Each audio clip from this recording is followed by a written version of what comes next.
So section 9.1, part 2, we're going to continue our work with series.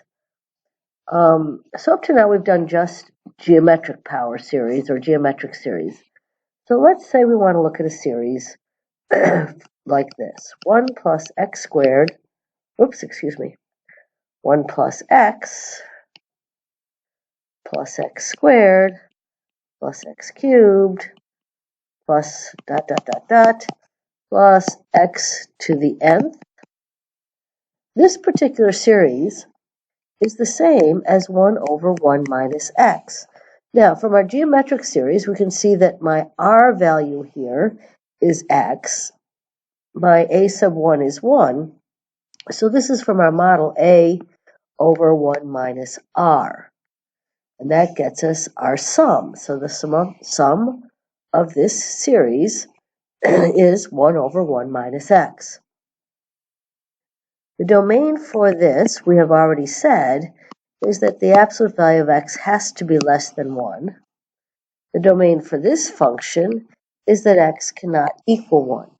So for looking at these as equal pieces, we're going to use this domain for both because it's the most restrictive. So the series on the left represents the function 1 over 1 minus x. So this is a power series. Let me see if that's my next screen. Yeah, this is a power series. It's the sum of a c sub n, which is going to be my first term, times x to the n. It's a power series centered at 0, and and it just represents any power series where x is my r value. An expression of this form, where we have x minus a, is a power series centered at a. This is the nth term, and the number a is in the center. Here, 0 is centered. Here, a is the center. Okay? So two different kinds of power series, both geometric. So, let's say that we wanted to find a power series by differentiation. We know this. We were just given this. We've used it before, and it's on the interval -1 to 1. We want to now find a power series that represents 1 over 1 minus x squared on the same interval. If you notice, 1 over 1 minus x, if I derivate that, I will get 1 over 1 minus x squared.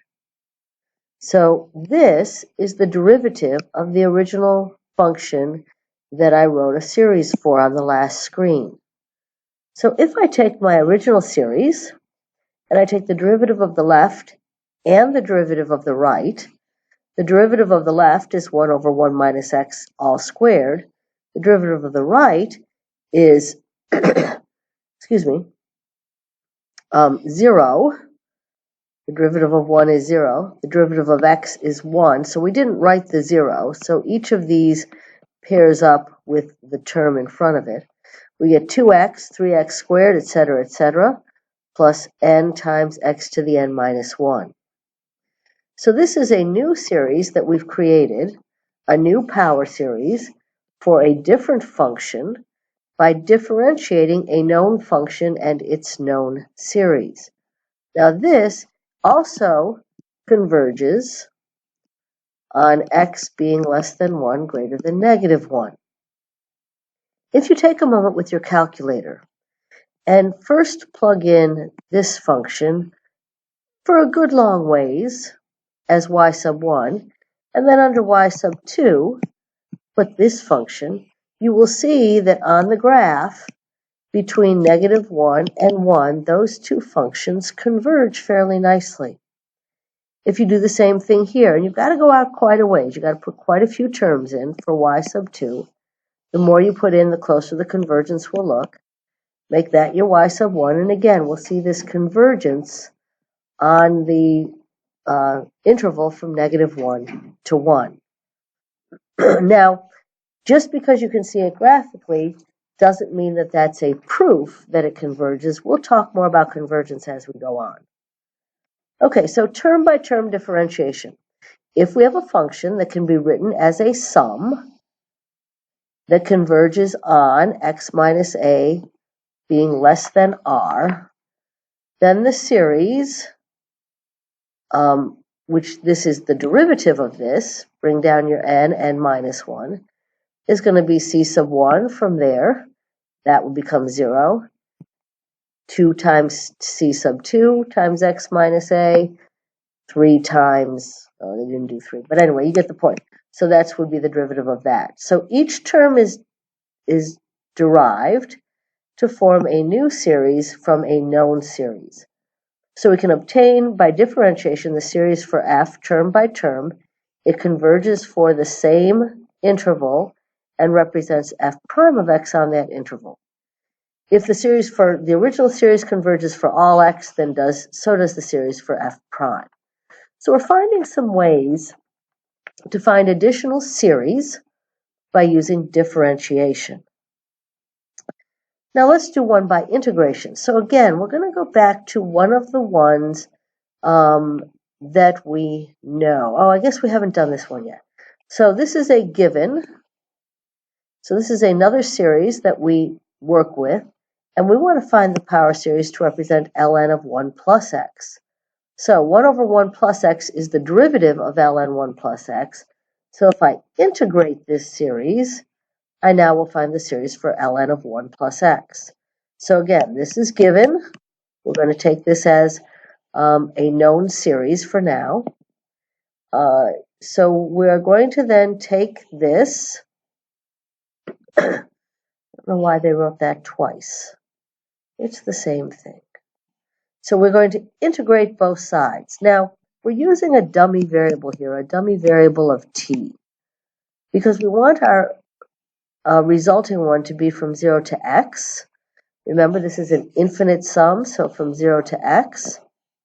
So the integral from 0 to x of 1 over t plus 1 dt is the integral of the series that we were given up above.